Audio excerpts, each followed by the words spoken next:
Please give an energetic and warm welcome to the one and only Awadh Oja sir.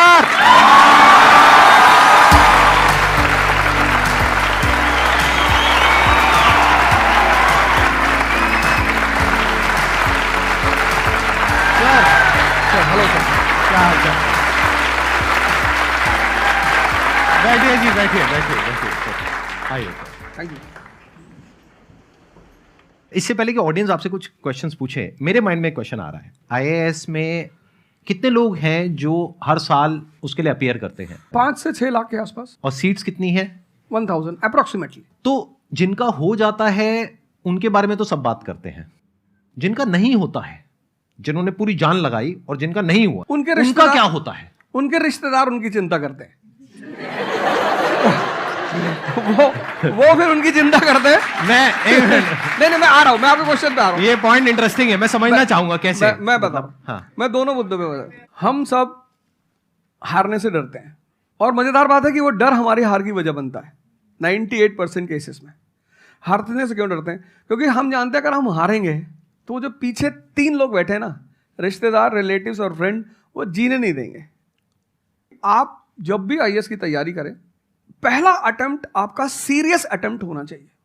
आपने तैयारी किया, and basics तैयार किए, आपने एडवांस कोर्स तैयार किया, आपने कम से कम मेंस के 1000 आंसर्स लिखे हैं और मिनिमम 10,000 प्रीलिम्स के क्वेश्चंस आप सॉल्व कर चुके हैं, तब आप एग्जाम देने जाइए। सिर्फ एक अटेम्प्ट दीजिए। जिसने भी पहला अटेम्प्ट सीरियस दिया, उसको दोबारा तैयारी नहीं करनी पड़ती, रिवीजन करना पड़ता है। भाई आप देखो ना, जितने सारे सेलेक्ट लड़के होते हैं उसमें बहुत सारे नौकरी कर रहे होते हैं, जॉब कर रहे होते हैं। कुछ लोग मुझसे पूछते हैं, सर जॉब करते वक्त तैयारी हो सकती है? नहीं, जॉब करते वक्त तैयारी तो नहीं हो सकती, जॉब करते वक्त रिवीजन हो सकता है। 3 hours per day, 4 hours per day. तो मेरी एडवाइस ये है, क्योंकि ये एक बहुत रिस्की खेल है ये। मैं खुद ही बाहर हुआ, और फिर मैं कितने लोगों को देखता हूं जो 5-5, 6-6 अटेम्प्ट के बाद बाहर होते हैं। तो जिनको भी इस गेम में शामिल होना है, एक अटेम्प्ट सीरियसली आपका होता है, बहुत अच्छा है। आपको मैक्सिमम रिस्क लेना है तो आप 2 ले लो, उसके बाद अपना काम शुरू करो, जो आपका सेकंड लाइन थॉट था। कोई लॉयर बनना चाहता है, कोई मेडिकल लाइन में जाना चाहता है, कोई मतलब जो भी आप एंटरप्रेन्योर बनना चाहते हैं, आप करो, लेकिन अपने वो रिवीजन वाले 4 आवर बचा के रखो। आपने कितने अटेम्प्ट्स दिए थे सर? 4 अटेम्प्ट्स आपने दिए थे। और आपने कहीं से कोचिंग ली थी, यानी लाखों रुपए दिए थे कोचिंग में? नहीं, तब लाखों नहीं थे, तब हजारों थे। अच्छा, हजारों रुपए आपने खर्च करे थे, और आप एक मिडिल क्लास बैकग्राउंड से थे। तो टोटल 4 साल में आपका कितना पैसा लग गया होगा? रहना, खाना, पीना, और आपने तो पूरी तैयारी करी होगी, साथ में कुछ और नहीं किया होगा? I think so. कुछ नहीं किया, बिल्कुल। तो कितना आपका 4 साल में अच्छा खासा पैसा? 5-6 लाख रुपए लगे। 5-6 लाख रुपए उस समय लगे। आज के समय पे अगर किसी को कोचिंग लेनी है तो आई थिंक इससे 3-4 गुना, 5 गुना आराम से लगेगा। तो 15-20 लाख रुपए उस इंसान का लग गया, और वो है एक मिडिल क्लास बैकग्राउंड से। अब वो कहीं ऐसा तो नहीं कि वो ना यहाँ करा ना वहां करा 4-5 साल बाद? हाँ, वही मैंने कहा कि अब आप, जब हमारे समय तो ठीक था, अब आप रिस्क पूरा नहीं ले सकते। You have to be cautious. अब इनको कॉशियस होना पड़ेगा कि ठीक है, जैसे बड़े सारे लड़के क्या करते हैं, वो 1-2 अटेम्प्ट ऐसे ही देते हैं। अब तो इनके पास 6 अटेम्प्ट है। ओबीसी हैं तो और ज़्यादा है, SC ST हैं तो और ज़्यादा है। और मैं कहूँगा आप किसी भी कैटेगरी से आते हैं, आप 2 अटेम्प्ट से ज़्यादा कभी मत मानिए। ये पॉइंट बहुत अच्छा है कि आइडियली आपको अपने माइंड में ये रखना है कि एक ही अटेम्प्ट है मेरे पास में, मैक्सिमम अगर आपकी फैमिली अफोर्ड कर सकती है तो 2 अटेम्प्ट है। उसके बाद में अपने काम पे ध्यान देना है, और इसको एज अ रिवीजन की तरह देखना है, मतलब इसको साथ साथ में चलाना है। ये नहीं कि अपने 5 साल या 6 साल लाइफ के सारे यहीं निकाल दिए और सारा पैसा घर वालों का लगा दिया, या उन्होंने खेत बेच दिया, या लोन ले लिया। ऐसी बहुत कहानियां मैंने सुनी है सर लोगों की, और बहुत ही दर्द होता है ऐसी कहानियां देख करके। ऐसे लोगों की जो कहानियां हैं वो उसको सुन करके बहुत ही बुरा लगता है अंदर से। चलिए आगे बढ़ते हैं जी। Sir, I wanted to ask how to fight the basically fear that we feel. Like there are lot many fears that we face, not only in studies but in each aspect of life. There is some kind of fear. How to fight that? How to come back? How to have that courage in life? Fear बड़ी प्यारी चीज है। हमने कुछ words को बड़ा negative बना लिया है। जैसे अब बच्चा है 2 साल का, उसको तो फियर होता नहीं, उसे कुछ पता नहीं, उसने कोबरा देखा, जाके पकड़ लिया। वो तो बाद में घर वालों ने देखा तो पता चला कि भैया कोबरा पकड़ के घूम रहा है। लेकिन हम बड़े हो गए ना, अब हम कोबरा देखेंगे तो वो हमारी बॉडी की जो मैकेनिज्म है वो हमें वार्न करेगी, अलर्ट करेगी। That is natural fear. वो अच्छी चीज है। जिस चीज की आप बात कर रहे हो वो फियर नहीं है, वो ओवर थिंकिंग है। आज का जो युवा है वो फियर से परेशान नहीं है, वो ओवर थिंकिंग से परेशान है। अब ये ओवर थिंकिंग क्यों है, उस फैक्टर पे आते हैं। ओवर थिंकिंग की वजह क्या है? ओवर थिंकिंग की वजह यह है कि आज का समाज इतना एक्सपैंड कर चुका है। You are outside your house, तुमको तुम्हारी दोस्त मिल गई कि मैं कल लंदन से आई, क्या लाइफ है लंदन में यार, और मैं तो ये कर रही वो कर रही। आपको लगा हम ही पागल हैं यार, आईएएस की तैयारी कर। फिर शाम को किसी फ्रेंड का फोन आ गया कि मैं तो अब ऑस्ट्रेलिया जा रही हूँ, मैं तो वहीं सेटल हो जाऊंगी। 90s में हमारे पास इतने स्कोप नहीं थे। हमारी जो लाइफ थी वहां ओवर थिंकिंग इसलिए नहीं थी, आपने भी सर देखा होगा, क्योंकि हमारे पास इतने स्कोप नहीं थे। आज तुम्हारी जनरेशन में यू हैव मल्टीपल फील्ड्स, मतलब इतने सारे फील्ड्स ओपन है। तो जब तुम घूम के चारों तरफ देखते हो और तुम देखते हो कि तुम्हारे ही साथ के लोग बड़ी सारी फील्ड में एक्सेल कर रहे हैं, काम कर रहे हैं, अर्न कर रहे हैं, तो तुम्हारा दिमाग भागना शुरू करता है। फिर क्या होता है, हमारे पेरेंट्स हमसे ज्यादा ओवर थिंकिंग करते हैं, क्योंकि बड़े हमको लेकर कॉशियस होते हैं। हाँ। एक हमने ओवर थिंकिंग की, हम अपना संभाल लें किसी तरह। हम घर के अंदर गए, मम्मी रो रही है कि वो निशा मिली थी, 20 लाख का पैकेज है उसका। दूसरा प्रेशर तुम्हारे ऊपर आ गया। ये जो प्रेशर हम मल्टीपल फेस करते हैं, तो एक तुम्हारा प्रेशर, एक माँ बाप का प्रेशर। पता लगा बुआ जी ने रात में फोन कर दिया, क्या कर रही हो जी? तुम सारे लोग प्रेशर से लड़ रहे हो इस वक्त, मल्टीपल फ्रंट पे। ये कोई फियर उयर नहीं है। ये प्रेशर दूर कैसे होगा, इस पे थोड़ी सी बात कर ले। जहां इंटरनल ताकत है वहां कॉन्फिडेंस है। आज का युवा क्या कर रहा है, बादाम का तेल लगा रहा है, बादाम की क्रीम लगा रहा है, बादाम का साबुन लगा रहा है, खा रहा गुटखा।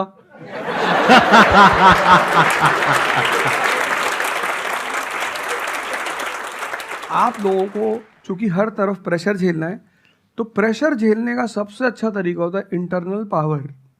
तभी तो मैं जहां भी जाता हूं एक चीज रिपीट करता हूं, योगा करो, ध्यान करो। ध्यान करोगे मन ताकतवर हो जाएगा। सर, आपने जैसे कि अभी बोला कि मेंटल स्टेट के लिए एक्सरसाइज करो, योगा करो। तो पहले तो मैं फिजियोथेरेपिस्ट हूँ, ठीक है। मैं सुबह से मतलब योगा या एक्सरसाइज मेरा डेली रूटीन है, करना भी और कराना भी। उसके बाद भी at the end of the day मैं डिप्रेस हो जाती हूँ। ये नहीं कि मन नहीं लगता, इस चीज़ में ही मन लगता है, फैमिली से भी पूरा मन लगता है, ठीक है। उसके बाद भी end of the day depress हो जाती हूँ। तो उसको डिप्रेशन कैसे कम करी जाए? हम किसके साथ रहते हैं वो बहुत इंपॉर्टेंट है। मेरे एक दोस्त मेरे साथ आ रहे थे आज से करीब 7-8 साल पहले, धौला कुआं से। रात का टाइम था और हम दोनों, मैं गाड़ी चला रहा था, हम इंडिया गेट के सामने से निकले तो उन्होंने मुझसे कहा कि अब हम बुढ़े हो गए हैं। मैंने गाड़ी रोकी, मैंने कहा उतरो। तो उन्होंने कहा कि क्या हुआ? मैंने कहा उतरो तो, उतरो जरा। उतर गए, मैंने दरवाजा बंद करो, चले गए। आज तक मैंने उनसे बात नहीं की। वो सब पूछते हैं आज, अब तो खैर बात ही नहीं होती, पर वो बहुत उन्होंने कोशिश की कि अब क्या हुआ? तुम दिन भर अपने आप को मोटिवेट करती हो, काम करती हो, जब तुम वापस घर में आती हो, अपने समाज में जाती हो, तो सब तुम्हारे मेंटल स्टेटस का थोड़ी है, वो तुम्हारी सारी ऊर्जा को खींच लेते हैं। इसीलिए तो माँ बाप हमारी संगत पे बड़ा ध्यान देते हैं।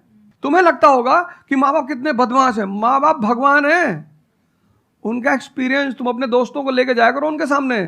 कोई अल्ट्रासाउंड क्या करेगा जितना माँ बाप करते हैं, कोई स्कैनर क्या करेगा? सही बात है, देख के कोई 2 फोटो मिनट में कैमरा बोल क्या देता है। फोटो खींचेगी, देख के बता देते हैं।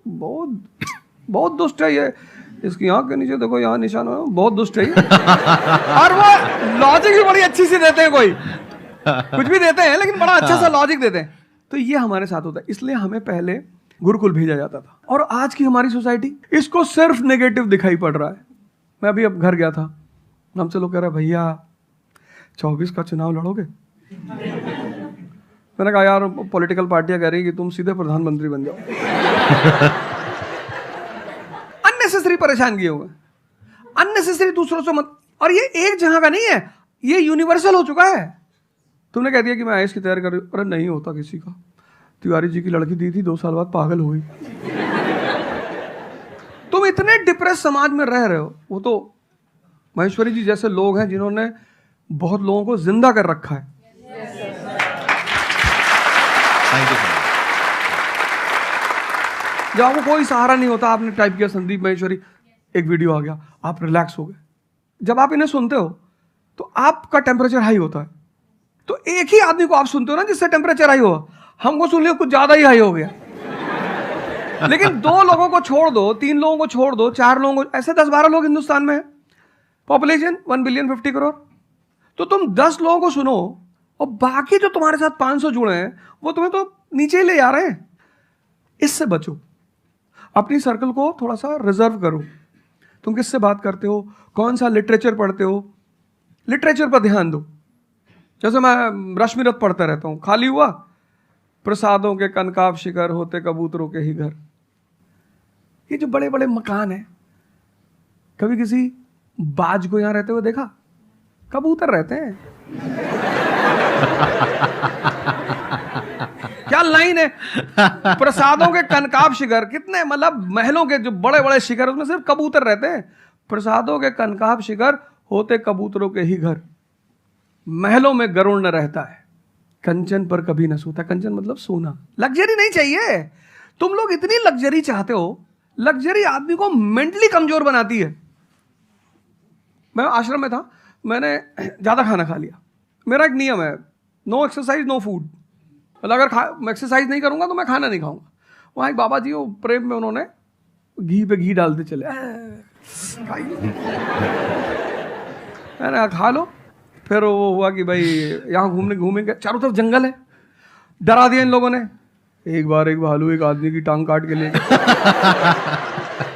अरे मैंने कहा आज कोई भालू नहीं आएगा, मैं जाऊंगा। फिर मैंने 4-5 लोगों को तैयार किया अपने साथ, उनको थोड़ा मोटिवेट किया कि जंगल में घूमने से ऑक्सीजन लेवल बढ़ता है। वो लोग भी तैयार हो गए कि चलो। तो हमारे साथ एक साहब अमेरिका से आए हुए थे, वो भी वॉक करने निकले, बोले हम भी चलेंगे। मैंने कहा भाई साहब क्यों जा रहे हो? कहते हम भी चलेंगे। मैं उनका नाम नहीं लूंगा। 1 किलोमीटर के बाद उन्होंने मुझसे कहा मेरे बैग में यहाँ बहुत पेन हो रहा है। 1 किलोमीटर। तुम लोगों ने पता है अपने आप को कष्ट देना छोड़ दिया है। You are dying for luxury, you have become weak physically and mentally.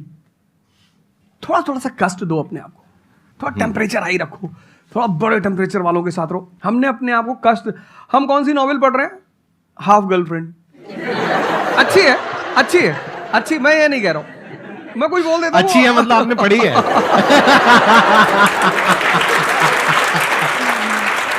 नहीं फिर कोई पकड़ निकाल लेगा, कोई वो क्लिपिंग निकाल लेगा, ओ गाली दे रहे थे।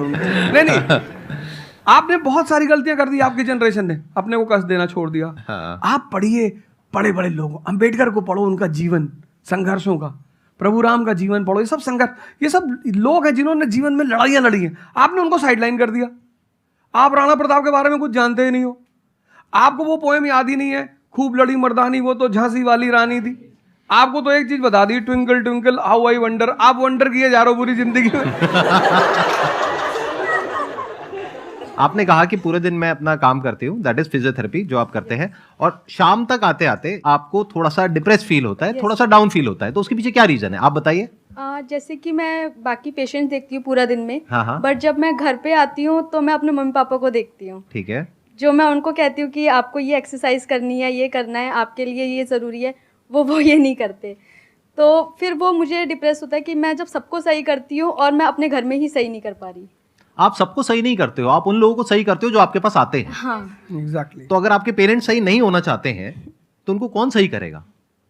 बेसिकली हमारी प्रॉब्लम क्या है कि जो नहीं करना चाहता उसको भी करवाना चाहते हैं। एग्जैक्टली। फॉर एग्जाम्पल आप में से यहाँ पे कुछ लोग बैठे हैं और बैठे हैं जो कहते हैं कि भाई आप कुछ भी बोल दो, हम तो जैसे थे वैसे ही रहेंगे, उखाड़ लो जो उखाड़ सकते हो, आप अकेले आ जाओ, आप साथ में हो जा, सर को ले आओ, आप 10 को ले आओ, हम तो नहीं बदलने वाले। उनका कोई कुछ कर सकता है? समझ गए? तो यहाँ पे किसका एक्चुअल में किसकी लाइफ बदलने वाली है? यहाँ पर हो सकता है कुछ साल बाद आप ही में से कोई यहाँ पर बैठा होगा, बट वो इंसान कौन होगा? जो खुद अंदर से बदलना चाहता है ना। Yes sir, thank you sir. Please have a seat, बैठिए। मेरा संदीप सर से एक क्वेश्चन है कि जैसे हम लोग जब आपकी वीडियोस देखते हैं तो हम लोग मोटिवेटेड हो जाता है कि हम लोगों को गवर्नमेंट से या फिर इन सब फील्ड्स में छोड़ के अपना कुछ स्टार्ट करना चाहिए जिससे देश में एंटरप्रेन्योर्स या फिर जॉब्स बढ़े।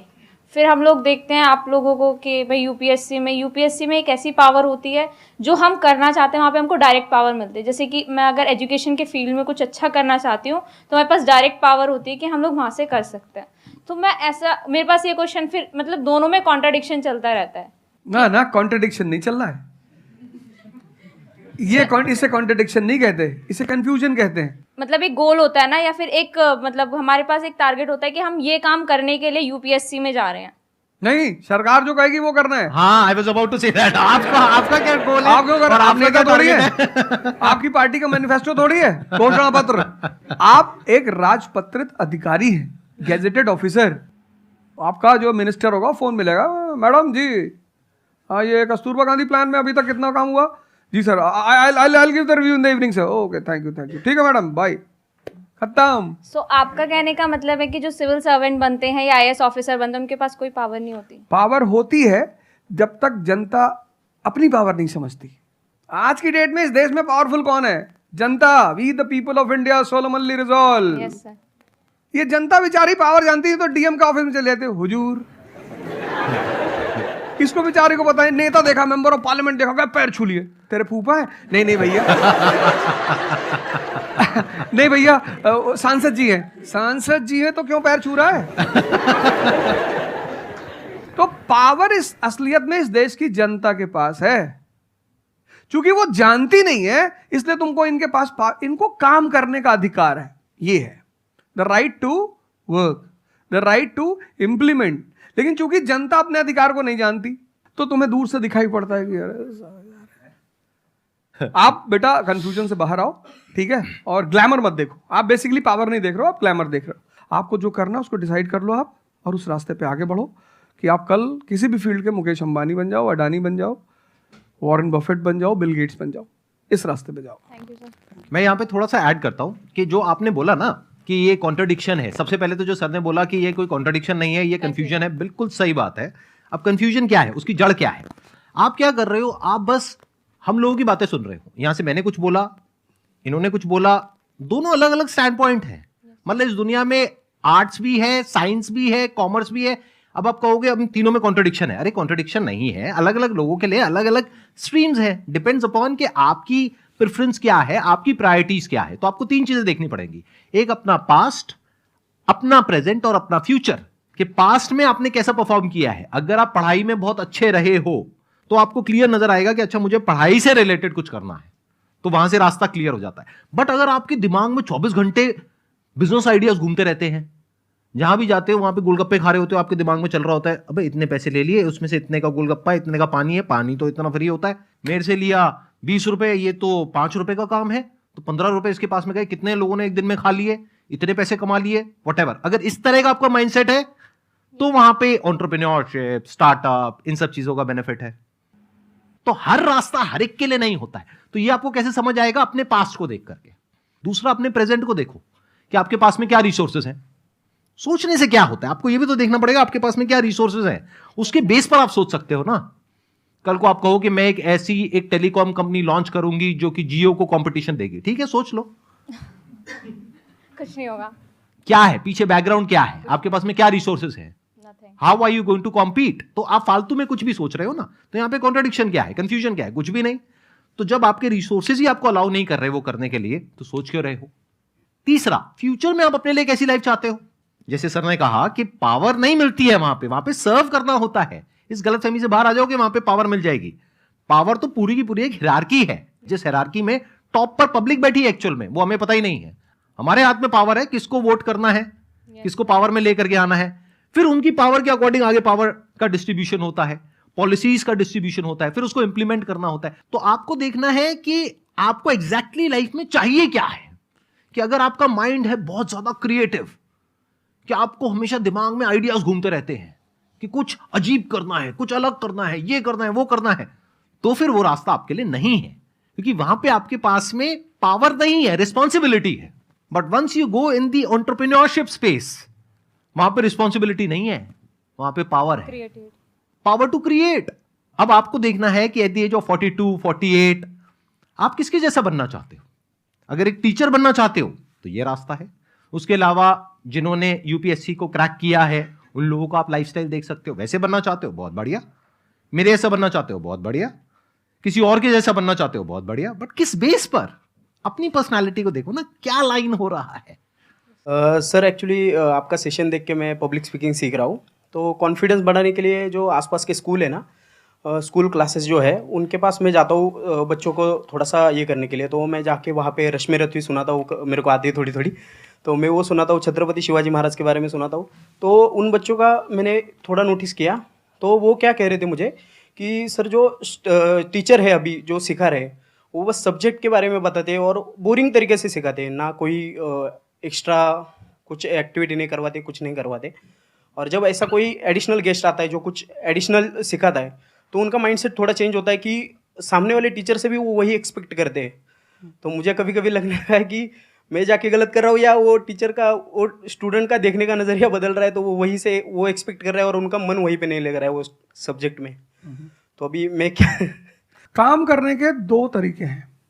एक, आपको काम करना ही है, कोई ऑप्शन नहीं है। एक है आप किसी भी कीमत पे काम करना चाहते हो। जैसे मैं किसी भी कीमत पर पढ़ाना चाहता ही हूं। इसने मुझे इज्जत दिया, सम्मान दिया, प्रेम दिया। मैं एक शादी में गया था 2 दिन पहले, लोग दूल्हे उल्हे को छोड़ के मेरे पास आ गए। दूसरा बेचारा फ्रस्ट्रेशन में आ गया कि यार हमसे मैसेज किया हुआ तुम यहाँ से चले जाओ। मतलब उनके भाई ने मुझे मैसेज किया, बड़े भाई ने कहा वो यार तुम यहाँ से जाओ, यार शादी नहीं हो रही है। मतलब वो द्वार चार वगैरह सारा प्रोग्राम था, वो सब बाहर हो जा सर, हो जा सर। तो हमारा जो देश का शिक्षक है उसके मन में कोई मोटिवेशन नहीं है कि वो क्यों पढ़ाए।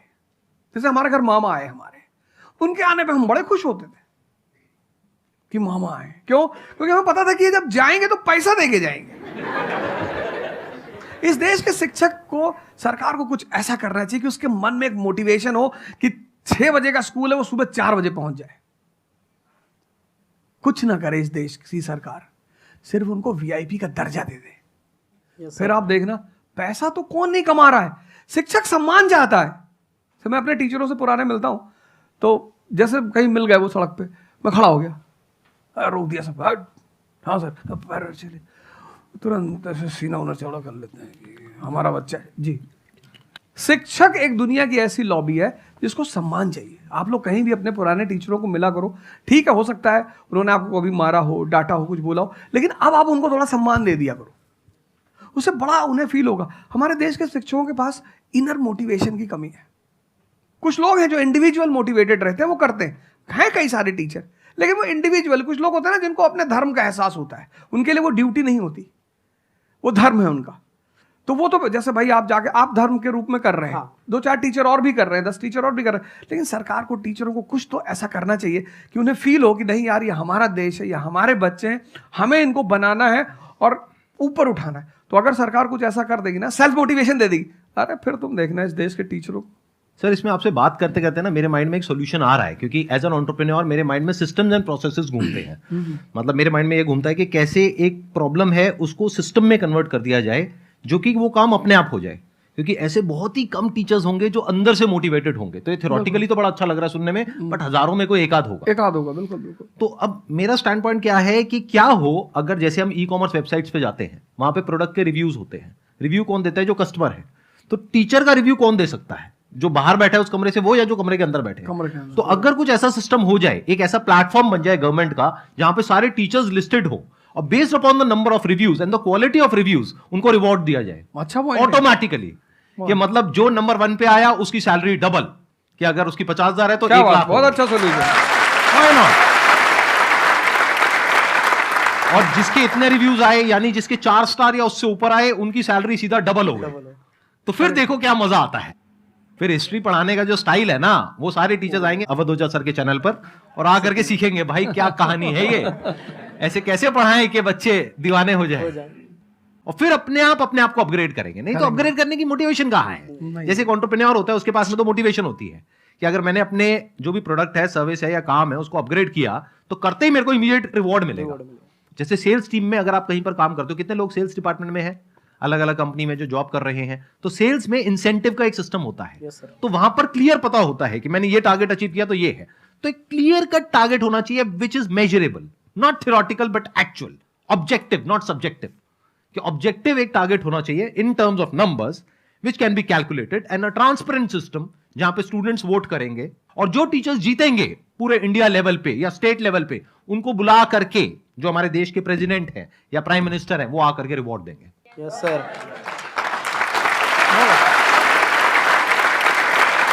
Thank you so much sir आने के लिए यहाँ पर, दिल से धन्यवाद। मुझे बड़ा अच्छा लगा आपसे बात मुझे करके। बहुत अच्छा लगा यहाँ आके। Thank you sir.